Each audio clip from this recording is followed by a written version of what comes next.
नमस्ते, आप सभी का स्वागत है। मैं हूं संजय दीक्षित और आज आरंभ में आपसे एक बात कहनी है।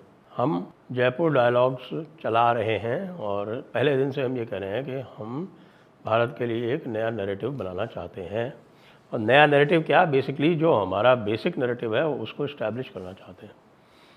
जब नैरेटिव नहीं होता है तो क्या होता है ये आपने देख लिया। यदि आप सच को स्थापित नहीं कर सकते तो फिर ध्रुव राठी जैसे झूठे जो हैं उनका नैरेटिव चलता है और वो क्या करता है वो आपने चुनाव में देख लिया। इसलिए जो हमारी नैरेटिव बिल्डिंग एक्सरसाइज है, जो हमारा राष्ट्रीय नैरेटिव फंड है, उसको स्ट्रेंथन करने के लिए, हिंदू नैरेटिव फंड को स्ट्रेंथन करने के लिए कृपया हमारे सब्सक्रिप्शन प्लान्स को ज्वाइन करें और ऊपर दिख रहे QR को स्कैन करें।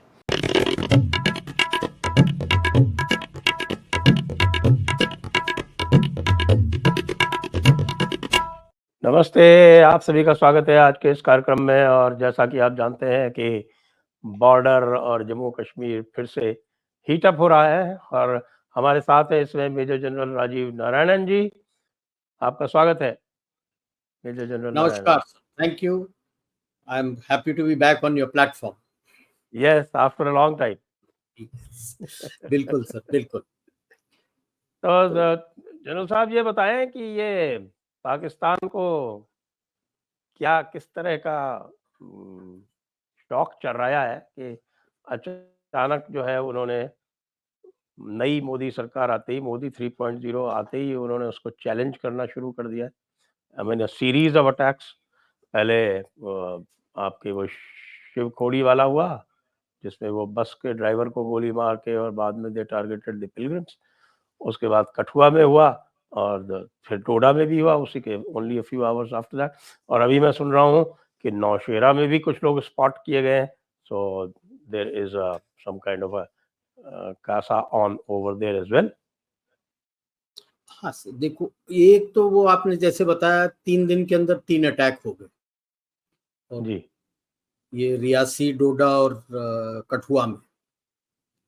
अब मैं ज्यादा देखता हूँ मोर लाइक अ रिएक्शन हमारे इलेक्शन के रिजल्ट से। वैसे एक चीज नोट करने वाली बात है, अभी 3 जो हो गए और चौथा जो दिखा है ये सारे जम्मू सेक्टर में, जी हाँ और जम्मू सेक्टर की दोनों सीट बीजेपी को गई। जी हाँ।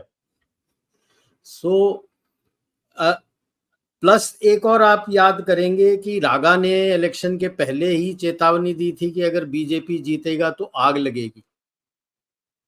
हाँ जी बिल्कुल। उन्होंने तो कहा था कि केरोसिन तो पूरा बिखरा हुआ है, बस माचिस की तीली लगाने की हाँ, जरूरत है। सारा कुछ है, बिछा हुआ है, और बीजेपी जीतेगी कि तो आग लगेगी।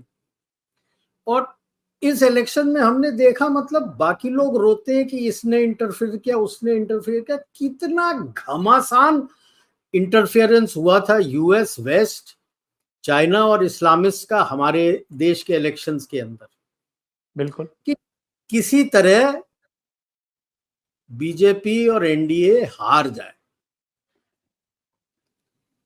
लेकिन रिजल्ट जो आया ना, वो लगता है उनके हलक पे अटक गई कि बीजेपी हार के जीत गई और वो जीत के भी हार गए।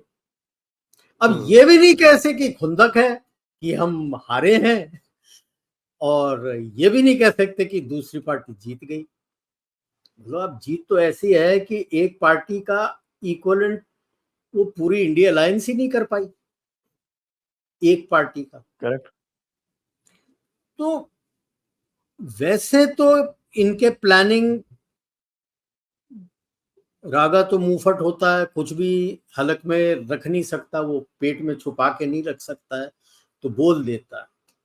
तो उसके बाद आपने देखा होगा कि हमारे एनआईए ने भी देश भर में कितने लोगों को पकड़ लिया था, कई जी लोगों हाँ। को पकड़ लिया था।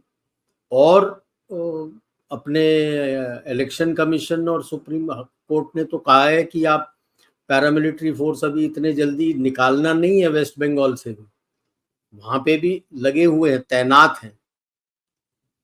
ये इलाका इसलिए चूज किया था, जहां तक मेरा अंदाजा है, राजौरी में तो पहले भी होते रहे हैं, बट ये डोडा, कथुआ, रियासी, ये थोड़ा पीसफुल सा एरिया है, क्वाइट रहा है काफी सालों से।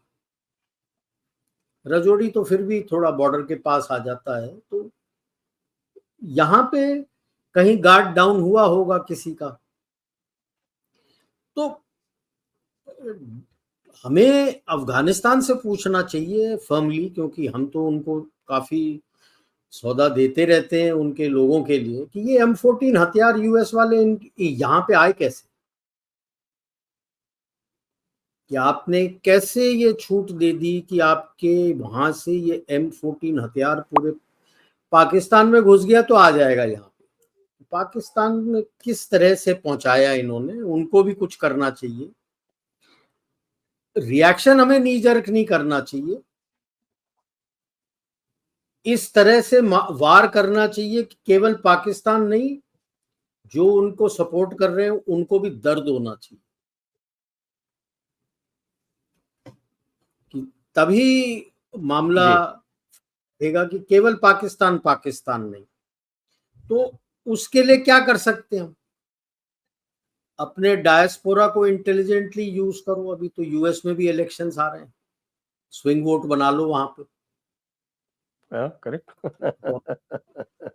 करो ओपनली आप। वो कह, अब हमारे यहाँ ये है सेम केस उन्होंने किया कि हालांकि इंटरफेरेंस था, लेकिन फेस जो सामने था भारतीय थे। आई वोंट से भारतीय थे, वो हिंदुस्तानी और इंडियंस थे।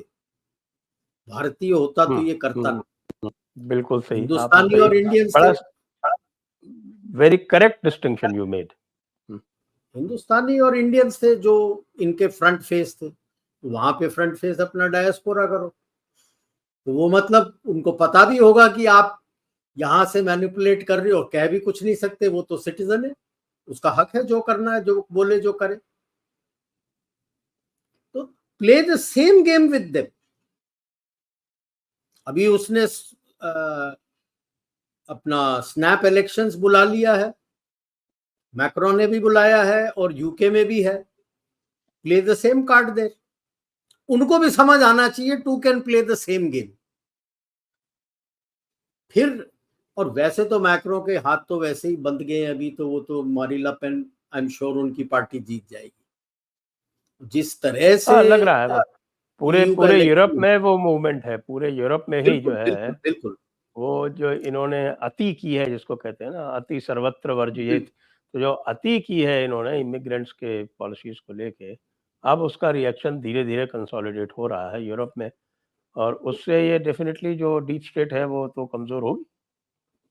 तो जो भी इंटेलिजेंस यहाँ पे हमारे साथ आता है, तो अभी तो इनका भी एक और सेटिंग होने वाला है FATF का, उसमें पाकिस्तान को ब्लैक लिस्ट में डलवा दो, कनाडा USA को वार्निंग दे दो FATF का कि आप सपोर्ट कर रहे हो,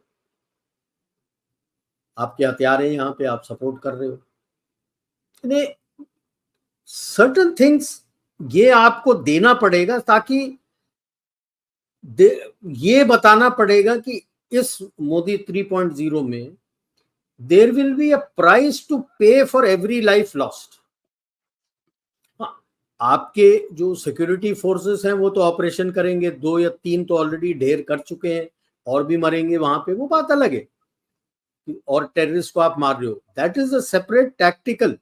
I am looking at a strategic level कि the countries involved now must be told कि there is a price to pay for every Indian life lost in India।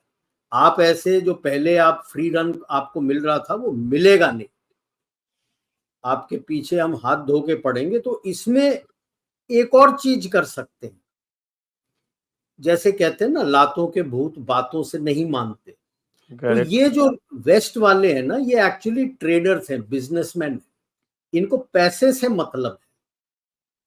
तो हम अपना डाइवर्सिफाई करो, और जिस तरह से चीन जियो इकोनॉमिक स्क्वीज करता है, वो जियो इकोनॉमिक स्क्वीज चीन से ठीक क्या वो उनके ऊपर करो, कि अभी हम तेरा मामला ढीला करते हैं, दूसरी तरफ जाते हैं, वहां से ज्यादा माल लेंगे, तेरे से कम लेंगे, सुधर जा, नहीं तो और कम करेंगे।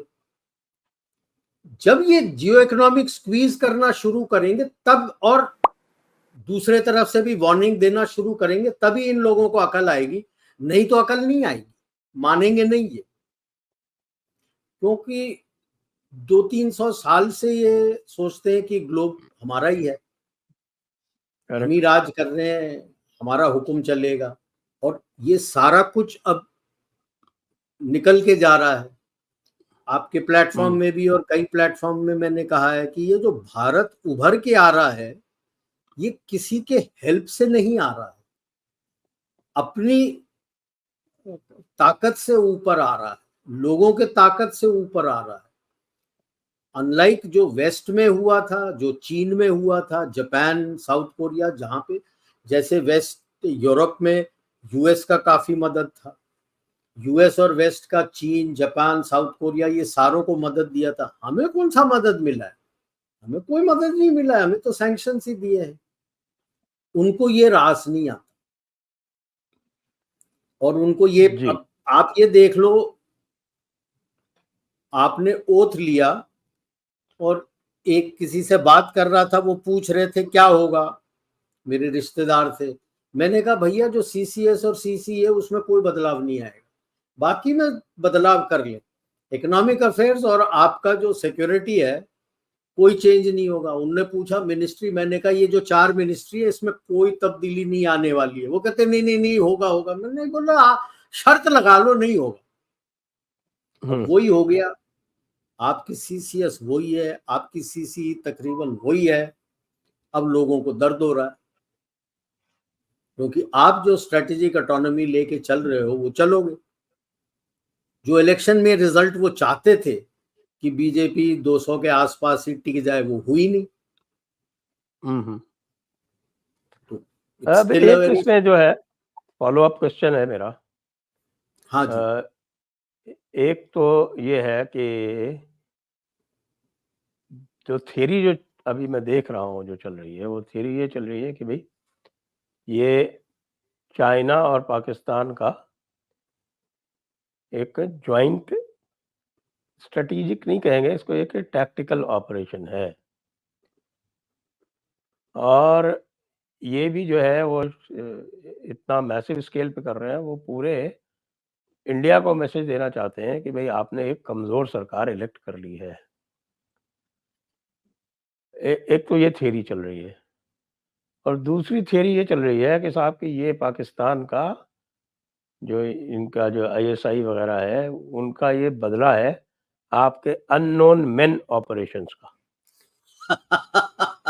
तो ये आप इन दोनों थ्योरीज पे पहले आप बताएं, उसके बाद फिर मैं कुछ ऑपरेशनल बातें भी करूंगा। सी अब ये 2-3-4 इस तरह से जम्मू के इलाके में कुछ कर दो आप, और सोचो कि आप मैसेज दे दोगे कि गवर्नमेंट वीक है, वो तो आपकी मैसेजिंग ही बहुत वीक है, आपकी मैसेजिंग ही बहुत वीक हो जाती है। चीन तो तड़प ही रहा है, क्योंकि उसकी हालत भी बहुत गंभीर है आज की तारीख में। आज ही अभी यूएस ने तो 4 गुना तो बढ़ा ही दिया था अपना ईवीज के ऊपर टैरिफ्स। अभी हाल ईयू ने 38% बढ़ा दिया टैरिफ। मतलब जो अब ईवी व्हीकल्स यूएस और ईयू में बनेंगे वो सस्ते हो जाएंगे चाइनीज व्हीकल से, और इन्होंने पूरी अपनी एक जोर लगा दी थी ईवीज के ऊपर, तो वो तो दुकान बंद हो गई उनकी। अगर हम भी उसी तरह से उनके ऊपर टैरिफ लगा दें डंपिंग करके ईवीज के ऊपर, तो उसकी तो दुकान ही बंद हो गई, सारा कुछ खत्म हो गया। तो अब वो पाकिस्तान आर्मी को भी काफी मदद कर रहा है उनके लिए रोड वगैरह बनाने के लिए, एलओसी के आसपास सारा कुछ करने के लिए। आईएसआई का यस, ये तो क्योंकि ये जो रजौड़ी और उस तरफ का एरिया है बॉर्डर के पास, बहुत घना जंगल है और अंडरग्रोथ बहुत थिक है। वहां पे फेंसिंग के थ्रू जगह अवेलेबल होते हैं जहां से निकल के आ सकते हैं इक्के दुक्के। तो इसीलिए आप देखो जैसे आपका कठुआ में हुआ था वो 2 जन थे, डोडा में वहां तो 3 जन थे, रियासी में भी 2-3 जन ही थे। वो ज्यादा तादाद में नहीं ला सकते। हम तो याद करते हैं हमारे टाइम में जब हम थे वहां पे तो 10-10, 15-20 करके निकल के आने की कोशिश करते थे।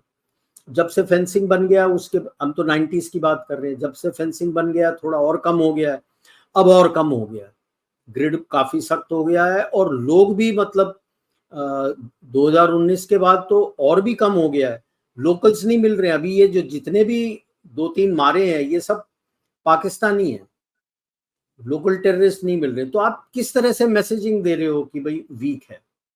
दूसरा वो अननोन वाले तो अननोन चलते रहेंगे। अभी तो 2 दिन पहले ही तो मैंने ट्विटर में पढ़ा था एक्स पे कि किसी और को उड़ा दिया उन्होंने खैबर पख्तूनख्वा। हमने तो अब उसको ट्रैक करना ही बंद कर दिया, रोज ही होता है। हाँ, वो तो अभी मेरे को किसी ने फॉरवर्ड करके भेज दिया था, दोस्त ने व्हाट्सएप में, तो मैंने देखा, मैंने कहा आहा, अच्छा एक और अननोन गनमैन ने एक और उसको उड़ा दिया। तो वो तो सिलसिला चलता रहेगा उनको। ये अब नए नए चेहरे निकाल के भेजने की कोशिश कर रहे हैं। क्योंकि एक चीज है, पहले से भी मैं कह रहा हूं तकरीबन 10-12 साल से, पाकिस्तान का प्रॉब्लम ये है कि जो कहते हैं ना, शेर के ऊपर सवारी करना आसान है, नीचे उतर के दिखा दो, आप उतर नहीं सकते। तो ये जो इन्होंने आतंकवाद का साथ दिया है वो एक शेर है जिसके ऊपर बैठ के चल पड़े थे ये। अब उतरने की कोशिश करेंगे भी तो उतर नहीं सकते। जहां जहां उतरने की कोशिश की, आप वेस्ट पे देख लो उनके क्या हालत कर दिया उन लोगों ने जो उतरने की कोशिश की। तो ये एक कोशिश जरूर रही है, ये मैं कहता हूं, मैं मना नहीं करता, लेकिन उतना जोर से, यानी ये इतना बड़ा धमाका नहीं हुआ। हाँ, रियासी के बस में अटैक हुआ, वो उनके अगेंस्ट ब्लोबैक इसलिए आ गया, वो 2 साल का बच्चा मर गया। तो लोकल्स उसके ऊपर ना बहुत नाराज हो गए सब तबके कि ये क्या किया आपने, कि बस में मारा, ये किया वो किया। तो इन्हें एक तरह से, एक आप रिएक्शन देख लो 2019 के बाद से, जब से आर्टिकल 370 निकला है, कि लोगों के अंदर एक मनोकामना बढ़ गई है कि मैं भी अच्छा जी सकता हूं, मैं आतंकवाद के साथ नहीं, मैं भी तरक्की कर सकता हूं, अपने बच्चों के लिए, अपने बच्चों के फ्यूचर के लिए भी मैं कमा के दे सकता हूं। और वही चीज आप देख रहे हो अक्रॉस पीओके में जो हो रहा है।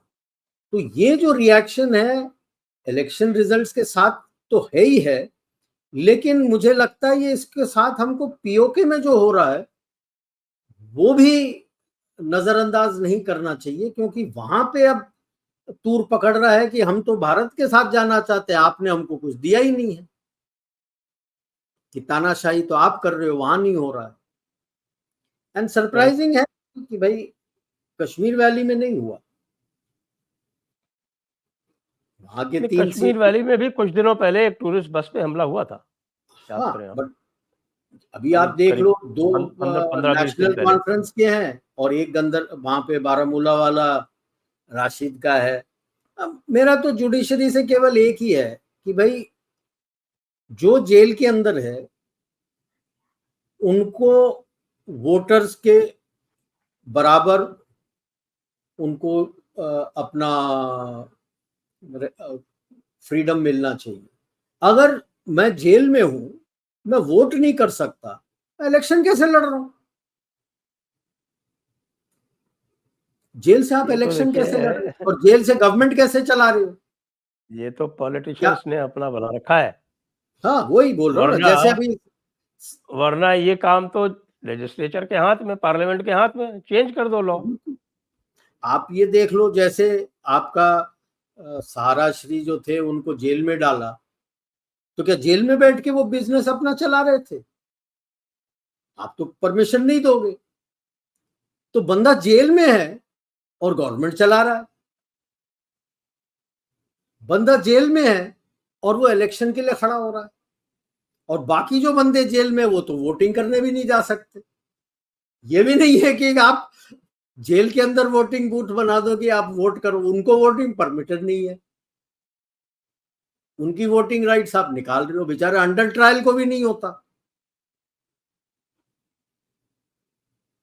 तो थोड़ा कहीं ना, ऑपरेशनल बातें करूंगा हाँ, तो जनरल नारायण। इसमें केवल यही है, मैं देख रहा हूं कि ये जो तड़प जो आईएसआई में आ रही है, कि वो जो चाहते थे कि भाई मैं वेस्ट और चाइना के बैक पे जाके मैं काफी कुछ कर लूं, वो कर नहीं पाए।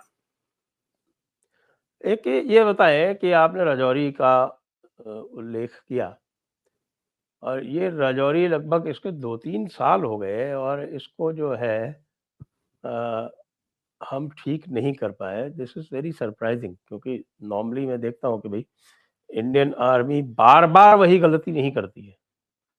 और यहाँ तो 40 के लगभग तो आर्मी पर्सनल मारे जा चुके हैं। अभी एयरफोर्स वालों पे भी हमला हो गया। अब मैं रिकॉल करता हूँ कि जो 21st सेंचुरी की जो पहली डिकेड थी, उसमें ऑपरेशन सर्प विनाश किया गया था, जब सूरनकोट के एक पूरे हिस्से पर कब्जा कर लिया था पाकिस्तानियों ने और वहाँ छुप के बैठे हुए थे। वहाँ पे केव्स थी, जंगल्स थे और उस सब में। तो वो अब क्यों नहीं दोहराया जा सकता? सूरनकोट तो तो थोड़ा-सा और पुंछ की तरफ है। ये और भी अपने पास में बिल्कुल राजौरी से ही कोई 30-40 किलोमीटर ही का वो एरिया है जहाँ पर बार-बार अटैक हो रहे हैं। तो बेसिकली जैसे मैंने कहा था कि वहां पे बहुत थिक अंडरग्रोथ है, jungles are very thick, undergrowth बहुत ज्यादा है। और वहां पे छुपने के लिए अगर बंदा छुपा है, आप ऑपरेशन करोगे, वो आपसे 5 कदम दूर भी होगा, चुपचाप से बैठा है, आपको पता भी नहीं चलेगा कि वहां है।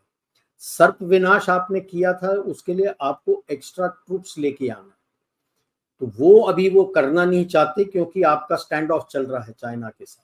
तो ये वो चाहते हैं ये छोटे मोटे चीज करके, क्योंकि वो सर्प विनाश ऐसा था कि इट वाज नॉट ओनली कि वहां पे काफी लोग आके बेस बना चुके थे, वो उनका ट्रेनिंग एरिया बन चुका था और काफी तादाद में थे वहां पे, इसीलिए वो सर्प विनाश किया था कि सराउंड करके उनको खत्म करो वहां पे, कि वो ट्रेनिंग एरिया भी बर्बाद करो। तो उसके बाद उस लेवल का मिलिटेंट ग्रुप प्रेजेंस वहां पे नहीं है। मैंने कहा ये इसकी छोटे मोटे, जैसे मैंने कहा 3-4, वो जंगल में छुप जाएगा, वो फायर नहीं करेगा, आपको पता तक नहीं चलेगा जब तक आप उसके ऊपर नहीं पहुंचोगे। और जब आप उसके ऊपर पहुंचोगे तो इट इज 1-to-1, जिसने पहले गोली मार दी आपको भी लगेगा, उसको भी लगेगा, आपका भी कैजुअलिटी होगा, उसका भी कैजुअलिटी होगा। इट्स अ वेरी थिक जंगल, काफी केव्स हैं, लो हिल्स हैं काफी वहां पे। तो operating there is not easy, but operations चलते हैं वहां पे, इसीलिए वो कैजुअलिटीज हो रहे हैं क्योंकि ऑपरेशंस चल रहे हैं। वो चाहता है चीन कि आप यहाँ पे डाइवर्ट करो और ट्रुप्स और निकाल के यहाँ लेके आओ, ताकि, क्योंकि अभी वो एलएसी में बहुत वीक है, इन द सेंस इतने सारे ट्रुप्स उसके डिप्लॉयड हो गए हैं अभी कि वेस्टर्न थिएटर कमांड के पास एक ही आर्मी ग्रुप बचा हुआ है इक्विवेलेंट, और सारे डिप्लॉय हो गए हैं उसके, कुछ नहीं बचा है उसके पास। एक आर्मी ग्रुप बचा है जिसमें 6 कंबाइंड आर्म्स ब्रिगेड है, बस उतना ही बचा है उसके पास रिजर्व, बाकी सारे लग चुके हैं यहाँ पे। 3 तो पहले दे दिया था, 3 और निकाल दिया था, 6 मतलब एक ग्रुप आर्मी आ गया। 3 तिब्बत के थे, नॉर्थ से अपने सिंकियांग में 4 डिवीजन थे, 2 ईस्टर्न लद्दाख में आ गए, 2 तो उनके वो ट्रेनिंग कैंप्स लगा रखे हैं उइगुर्स के लिए, तो वो निकल के आ नहीं सकते, री एजुकेशन कैंप उनका लगा हुआ है, तो वो निकल के आ नहीं सकते, तो इनके ट्रुप्स तो खत्म हो गए। और उसने साउथ चाइना सी के ऊपर पूरा जोर लगा दिया है, so southern theatre, eastern theatre, northern theatre, तो वहां कब्जा हो गया। तो अब वैसे उसने चाइना रशिया के साथ दोबारा पंगा ले लिया है, मैप दोबारा बना के कि भाई जो उसूरी रिवर में आइलैंड था वो मेरा है। हुँ, तब उसको हुँ, डर लगा हुँ। है। अब रिजर्व बचा है केवल सेंट्रल थिएटर, जिसमें 3 आर्मी ग्रुप है। वही कहते हैं नंगा नहाएगा क्या, निचोड़ेगा क्या, तो किसको किधर भेजेगा किसको किधर भेजेगा।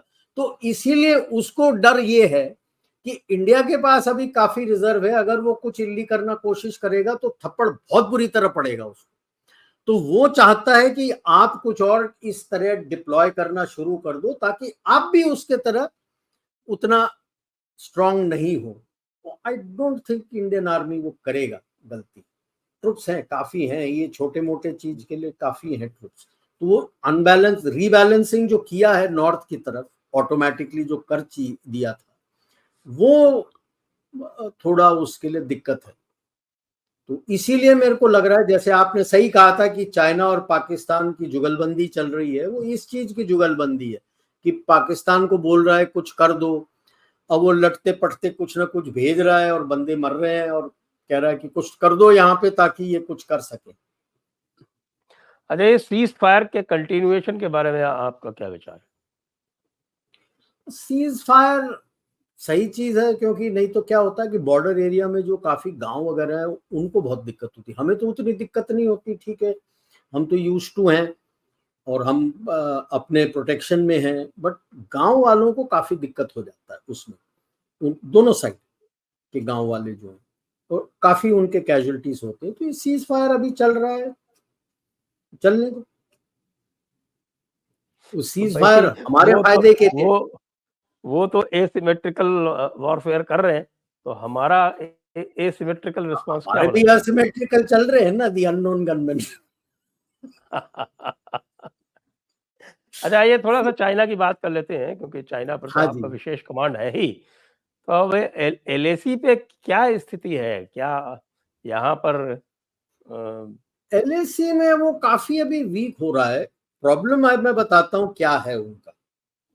हमारे पास जो अपने पास जो एलएसी में स्पेशली ईस्टर्न लद्दाख और काफी हैं अपने बाकी मैकमोहन लाइन के ऊपर भी areas which are high altitude and super high altitude, वहां पे हम अपना एक्लेमेटाइजेशन करके जाते हैं, 1 2 3 level depending on the altitude. हम एक्लेमेटाइजेशन करके जाने के बाद वहां पे हम ऑक्सीजन बॉटल लेके काम नहीं करते। फिर फिर हम सब कुछ करते हैं, हम तो वॉलीबॉल भी खेलते हैं वहां, क्रिकेट भी खेलते हैं, क्योंकि योर बॉडी गेट्स एक्लेमेटाइज्ड। वो उसका समय बिताना पड़ता है आपको, और उसके एक्सरसाइजेस थोड़े होते हैं जिसके बेसिस पे आपका body, lungs, heart get acclimatised to operate at that altitude. मिसाल के तौर पे रिवर्स दिखाता हूं, जैसे अब आप डीप सी डाइविंग करते हैं, आप फर्ज कर लो आप 200 मीटर नीचे चले गए हो, आप इमीडिएटली ऊपर नहीं आ सकते, आपको धीरे धीरे हर लेवल पे रुक रुक के ऊपर आना है, ताकि आपके लंग्स जो उस प्रेशर को ले रहे थे, सडनली प्रेशर कम हो जाएगा तो आपको प्रॉब्लम आ जाएगा, you will have a heart problem. Same is true in high altitude. आपको धीरे धीरे हाइट पे जाना है, then your body is used to it, you can do it. इनके ये लेके आते हैं, most of them are conscripts. High altitude की उनकी ट्रेनिंग होती नहीं है, एक्लेमेटाइजेशन करते नहीं है, तो ये ऑक्सीजन बॉटल लेके पेट्रोलिंग में आते हैं। अब ऑक्सीजन बॉटल के साथ आप क्या पेट्रोल करोगे इन्हें? और नीचे वो दिखाते हैं अपने कि भाई हमने बंदा करके आता है, थक जाता है तो ऑक्सीजन के मास्क पहन के टेंट में बैठा है, ऑक्सीजन ले रहा है। मतलब you have not acclimatise, you can not fight. If you have not acclimatise you can not fight. Body आप लड़ नहीं पाओगे, बिल्कुल थक के बैठ जाओगे आप। सो एक तो ये प्रॉब्लम है उनका। दूसरा ये है कि उसने बहुत ज्यादा फ्रंट्स खोल दिए। जापान के साथ कर लिया, ताइवान के साथ थाई था उसका, फिर फिलीपींस के साथ खोल दिया, वियतनाम के साथ खोल दिया, आपके साथ भी खोल दिया। जब इतने सारे फ्रंट और रशिया के साथ भी खोल दिया। अब रशिया के साथ भी खोल दिया उसने। अब इतने सारे फ्रंट खोल दोगे आप, आपके पास है क्या? किसको आंख दिखाओगे? अब वो डर रहा है कि मैं अगर ताइवान की तरफ जाऊंगा तो इंडिया कुछ कर देगा, यहाँ पे इंडिया की तरफ जाऊंगा तो वहां कुछ हो जाएगा मेरे साथ। और दूसरा डर है, आपने ऑलरेडी फिलीपींस को ब्रह्मोस बेच दिया है, उन्होंने खरीद लिया है।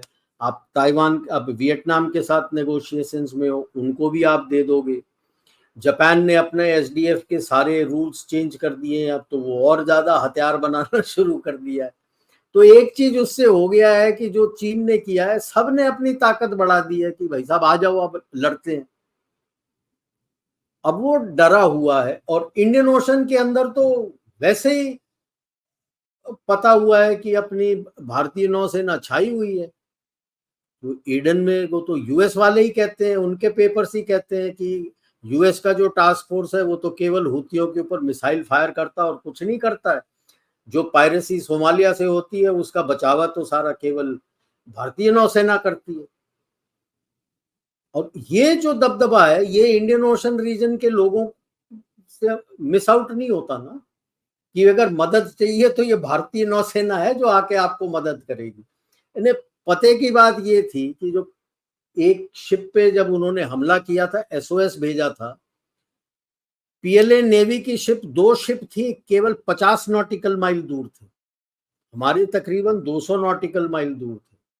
और स्टैंडर्ड नॉर्म है इंटरनेशनल शिपिंग में, शिप का डिस्ट्रेस कॉल आता है तो जो भी नजदीक है वहां जाएगा। ये उल्टे भाग गए वहां से, ये उल्टे भागे वहां से, और हमने जाके शिप को बोर्ड करके वो पायरेट्स को कब्जा करके बचा लिया। यानी वो तो कहते हैं, US Voice of America, Fox News, वो कहते हैं कि ये पायरेट्स इतने डरे हुए हैं कि भारतीय नौसेना के मार्कोस को जैसी देखते हैं वो तो हथियार डाल के हाथ खड़े कर देते हैं। तो इसीलिए वो इस तरह की चीजें करवाना चाहता है कि आपको किसी तरह से पिन प्रिक देता रहे आईएसआई, कि मैं तो नहीं कर पा रहा हूं, ये कर दे। और ये पागल है, कर रहा है।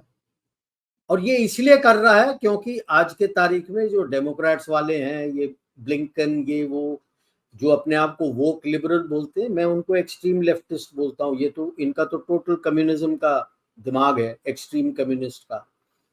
वो इस्लामिस्ट, ये सारे मिले हुए हैं। और अभी और धक्का लग रहा है क्योंकि यूरोप हाथ से जा रहा है, और कुछ ही समय है उनको तो नॉर्थ अमेरिका भी चला जाएगा। सही कह रहे हैं आप। अब ये भी देखें कि मैंने एक ट्वीट किया था, उस पर कई लोगों ने रिएक्ट किया है, यहाँ तक कि कोई हमारे पुराने जो लेफ्ट लिबरल वाले जो हैं उन्होंने भी इंक्वायर किया कि भाई आप ऐसा क्यों कह रहे हैं। कि मैंने ये कहा कि भाई ये जो 2024 था, ये बेस्ट चांस था मोदी को हटाने का, और ये मिस कर दिया आपने। जो शेर था उसको घायल करके छोड़ दिया। अब आपकी स्थितियां खराब होती जा रही हैं। 2029 में डीप स्टेट का क्या तो शेप होगा, क्या उसकी पावर होगी, और सबसे इम्पोर्टेंट क्या उसकी विलिंगनेस होगी। बिल्कुल, क्योंकि प्रॉब्लम ये बिल्कुल सही आपने बताया, ये this was there one and only chance. उनमें प्रॉब्लम अभी ये हो गया है कि जिनको इन्होंने खड़ा किया था फेस, दोनों फेल हो गए, दोनों डिजास्टर निकले, दोनों फेल हो गए। अब क्या करेंगे जब उन्हीं के इलाके से उनका दबदबा खत्म हो रहा है? तो ये डीप स्टेट का राउंड टेबल जो है ये बिल्कुल खत्म हो रहा है। जो ये स्ट्रैटेजी बना रहे थे ये बिल्कुल खत्म हो रहा है। आप देख लो, इन्हें जॉर्ज सोरोस की हम बात करते हैं तो यूरोप से तो उसको लात मार के निकाल दिया, उसकी दुकान पूरी बंद हो गई है। और यूरोप ने अभी तो एमईपी पूरा नेशनलिस्ट की तरफ जा रहा है, और एक के बाद एक सारे स्टेट सब नेशनलिस्ट के पास चले जाएंगे। और उधर रिपब्लिकन्स आ रहे हैं जो बहुत ही गुस्से में हैं इन वोक के साथ यूएस में। वो केवल बचता है जसविंदर सिंह ट्रूडो वाला, वो कितने देर रहता है वो भी देख लेते हैं। तो 2029 तक आपने सही फरमाया कि ये डीप स्टेट का खाका क्या रहेगा। अब आप देख लो, इनको दर्द इसलिए हो रहा है, मेरा अनुमान है, आई मे बी रॉन्ग, कि 2 सिटिंग भारत के साथ हो चुकी है डीप स्टेट के साथ कि किस तरह से आगे चलना है। क्यों कह रहा हूं, आप मोटा अपने अंबानी जी को ले लीजिए, लड़की की भी शादी हो गई, बड़े लड़के की भी शादी हो गई, एक संगीत थी और उसके बाद शादी।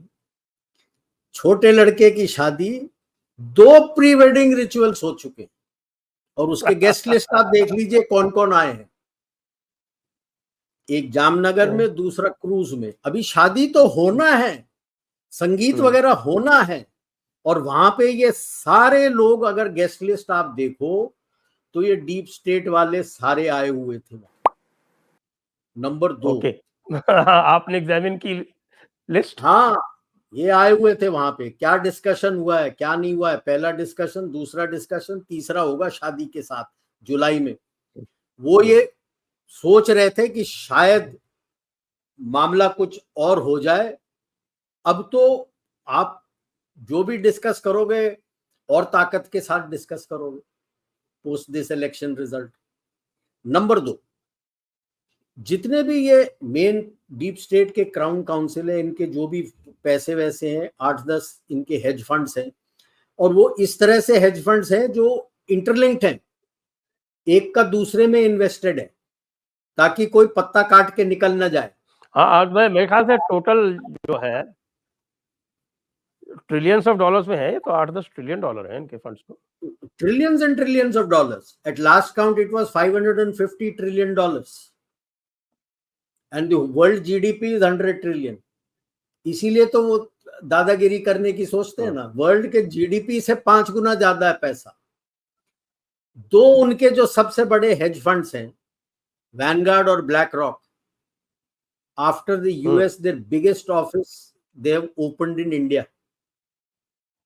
चाइना से निकाल के, their office was in China, निकाल के इंडिया में रखा है। तो वो जो एक्सट्रीम लेफ्टिस्ट हैं, उनको दर्द तो होगा ही होगा कि यार ये तो हमारे हाथ से गेम फिसलता जा रहा है। तो ये जो इन्होंने असिमेट्री कराना है पाकिस्तान के थ्रू, ये तो कराएंगे ही कराएंगे। नॉर्थ ईस्ट में मणिपुर का सोचा था कि पूरे नॉर्थ ईस्ट में फैल जाएगा, लेकिन पासा पलट गया क्योंकि नॉर्थ म्यांमार ही हाथ से चला गया चीन के। अभी जो बचा कुचा है केवल मणिपुर में चलता रह रहा है, बाकी नॉर्थ ईस्ट तो नॉर्थ म्यांमार ही हाथ से चला गया उसके। हाँ, ये आपने म्यांमार की अभी एक बात आ रही है, जैसे अब चीन की हमने बात शुरू की थी कि हाँ जी, चीन अभी तरह के कोशिश हथकंडे करता है। जो भी हथकंडे करता है चीन, वो नॉर्थ म्यांमार के थ्रू आता था।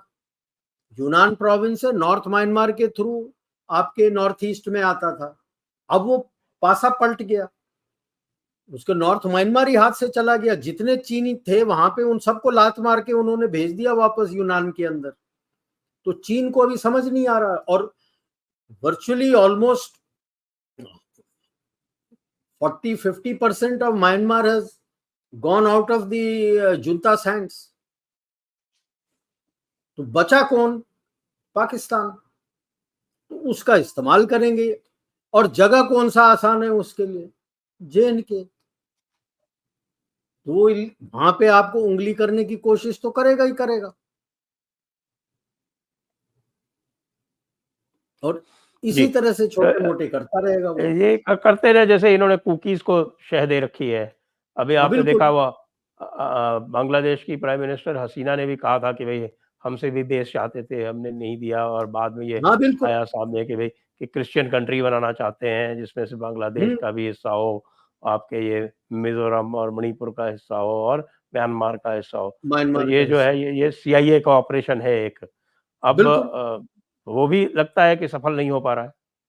बिल्कुल नहीं, सफल ही नहीं हुआ। सारा कोशिश कर दिया इन्होंने, बांग्लादेश में भी फेल हो गए, और जो म्यांमार में करना चाहते थे तो नॉर्थ म्यांमार ही हाथ से चला गया उनका। तो नॉर्थ ईस्ट तो कुछ कर नहीं पाएंगे वो। बट वो जो क्रिश्चियन कंट्री बनाना चाहते थे, वो चीन उनके पाले में नहीं रहा होगा क्रिश्चियन कंट्री के लिए, because then it is a direct threat to China। वो कोशिश उनको विफल हो गई है। अभी बचा, अभी आपके पास एक फ्लैंक है। अगर आप अपना back channel, I am sure talks are going on with the regional armies, जो थ्री ब्रदर्स अलायंस वगैरह, अराकान आर्मी जो लड़ रहे हैं म्यांमार में, उनके साथ और जुंता के साथ आप बात कर लो। अराकान वाले ने तो आपका बोल ही दिया है, सितवे आप करो, हम तो खुश हैं आपके साथ। आप जो आपका मल्टी मॉडल आप कालादान प्रोजेक्ट बना रहे हो, आप बनाइए, हमको उससे कोई लेना देना नहीं है। लेकिन चीन को नहीं बोला। चीन को क्या से डर है कि वो अगर हाथ से चला गया तो खत्म, उसका होल्ड खत्म। तो दो चीज से उसको डर है, एक तो क्याकफू और Coco island. So that is why I say that अभी इस आज के तारीख में दी ओनली फ्लैंक जहां से आपको ये छुटपुट करता आएगा ओपन है, वो पाकिस्तान है। तो पाकिस्तान को आपको सॉर्ट आउट करना पड़ेगा एट ऑल लेवल्स। तो आपका क्या सोल्यूशन है? Let me ask you the final question. हाँ जी, suppose you were Modi, what would you do? Me very simple, फौज को बोलूंगा लगे रहो, जो कर रहे हो आप करो, पूरी छूट है। And I will start of with like I mention कि भाई अपने जयशंकर एंड दोवल को लगाऊंगा कि वे डायस्पोरा से बात करना शुरू कर दो, start swinging the elections in our favour, swing vote बनाओ। दूसरा, अपने दोवल जी से भी बात करूंगा कि पता लगाओ कहाँ क्या हो रहा है, which is that critical spot way we need to hit which will hurt everybody, वो जगह चुन लो। As far as the economic front is concerned, उनको बोलो कि भाई आप जिस तरह से हम डाइवर्सिफाई कर रहे हैं, अपना डिपेंडेंसी डाइवर्सिफाई करिए, चीन से कम करिए, और उसके बाद स्टार्ट डूइंग जियो इकोनॉमिक्स। अगर यूएस जी के इंजन्स देने में डिले कर सकता है till you signed with Safran, वो गेम हम भी खेल सकते हैं। फिर उनको अब जियो इकोनॉमिक्स स्क्वीज करो, जैसे ही उनका वो पन्नू निकल के कुछ बोले, आप उनके जो बिजनेस चल रहे हैं उनको ठंडा करो, बोलो हम दूसरे तरफ जाते हैं। आके बात करता है, बोलो पहले उसको सॉर्ट आउट करो, फिर हम करते हैं। हम आपके पास भरोसा कैसे है हमको कि जब आप उसको लेके बैठते हो कि भाई हमारे हम बोले तो बोलो आप फ्रीडम ऑफ स्पीच नहीं है, थ्रेट टू डेमोक्रेसी, आपके तरफ बोल दो तो फ्रीडम ऑफ स्पीच है, तो इन्हें दबाना शुरू करो। जियो इकोनॉमिक स्पीच, क्योंकि ये पैसों से ही जब इनको पैसों की हानि होती है तभी तड़प आती है। जैसे ही आपने साफरान के साथ एक डील कर लिया और साफरान ने बोला आपको इंजन फटाफट दे रहा है, सारे डिजाइन आ गए आपके पास G414 के, ये उसी तरह बात करते हैं। तो इसी तरह से आपको डाइवर्सिफाई करके रखना है। एक ने कुछ चूं किया तो उसको दबाओ, दूसरे को बोलो हाँ भाई आजा, तेरे साथ हम डील करते हैं, अपना जल्दी धंधा बनाते हैं। जैसे ही उसका बिजनेस कम होगा वो रोते आएगा तो the foreign minister and the economics minister and commerce minister will tell भाई ये सॉर्ट आउट कर ले, फिर हम बात करते हैं। तो it has to be a multi pronged targeting rather than just, because ये तो tactical level and operational level तो फौज संभाल लेगी। उनको बोलो और कुछ चाहिए, इंटेलिजेंस चाहिए, वो सब हम संभाल लेंगे। लार्जर लेवल करना है ताकि Pakistan is brought to heel and all these people are shown their place. तो नाउ दी ग्लोबल ऑर्डर जो चेंज हो रहा है, you are rising up as a prominent player. So when you're rising up as prominent player, then they have to be told कि you can't be taken for granted. Right. And there is a price to be paid for whatever you do against us. या army के theatrisation से कोई जो policy continuity में कोई फर्क आएगा क्या? ना, आर्मी क्या मतलब मिलिट्री के, पूरी मिलिट्री ना, के? ना, ना, बिल्कुल नहीं, क्योंकि दो तीन चीजें हो गई हैं। जैसे जो फौज के अंदर 3 अलग अलग एक्ट थे। आर्मी का अपना एक्ट था, नेवी का अपना एक्ट था, एयरफोर्स का अपना एक्ट था। अभी आपका इंटीग्रेटेड एक्ट आ रहा है। सो अगर मैं क्रॉस पोस्टिंग में जाता हूँ एट ऑल लेवल, ऊपर से लेके नीचे तक, there is one act in which under which I will function and not different acts. And cross postings and उन सब का फैसिलिटेट करने के लिए सारा कुछ जो रेगुलेशंस चाहिए वो सारे बन रहे हैं। So once these regulations come into place, then it becomes easier for doing it. अब लास्ट आई हैड स्पोकन, काफी डिस्कशंस और डिबेट्स चल रहे थे, काफी पेपर्स थे, हमने भी कुछ लिखे हुए हैं, बाकी हमारे जैसे तो महानुभाव ये जो लखनऊ वाला थिएटर है, हाँ जी, नॉर्दर्न वाला, ये तो एक्सक्लूसिवली फॉर चाइना है। वो बेसिक कॉन्सेप्ट इज जो हमने भी पहले भी हम भी बात करते थे, हमने भी लिखा हुआ था, कई ने लिखे हैं। हमारे बेसिकली 3 थिएटर्स ऑफ ऑपरेशन आ जाते हैं। एक नॉर्थ है जहां से थ्रेट है चाइना, एक वेस्ट है पाकिस्तान, और एक हमारा मैरीटाइम डोमेन।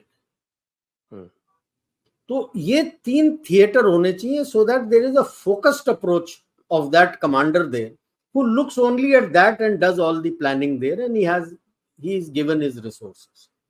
अब किस तरह से बनाते हैं, क्या बनाते हैं, देखते हैं, क्योंकि एक सुना है लखनऊ का है, दूसरा सुना है जयपुर का है, तीसरा देखते हैं कहाँ कारवाड़ या बीच में कहीं हैदराबाद बॉम्बे कहाँ बनाते हैं वो मुंबई में मैरीटाइम, और चौथा हमने बोला था स्ट्रेटेजिक होना चाहिए जिसमें आपका स्पेस, साइबर, ये अपने nuclear assets, ballistic defence, basically aerospace defence आपका, which includes ballistic defence, special operations, ये सारे, और जो भी रिजर्व्स आपके हैं, स्ट्रेटेजिक रिजर्व्स अपने पास रखना चाहते हैं डिप्लॉय करने के लिए, वो एक स्ट्रेटेजिक थिएटर के नीचे आ जाएगा जिसके अंदर ये सारा कुछ काम होगा. So there is a focused approach for everything, and you are able to look at the future battlefield and counter the multi-domain threat that you are getting.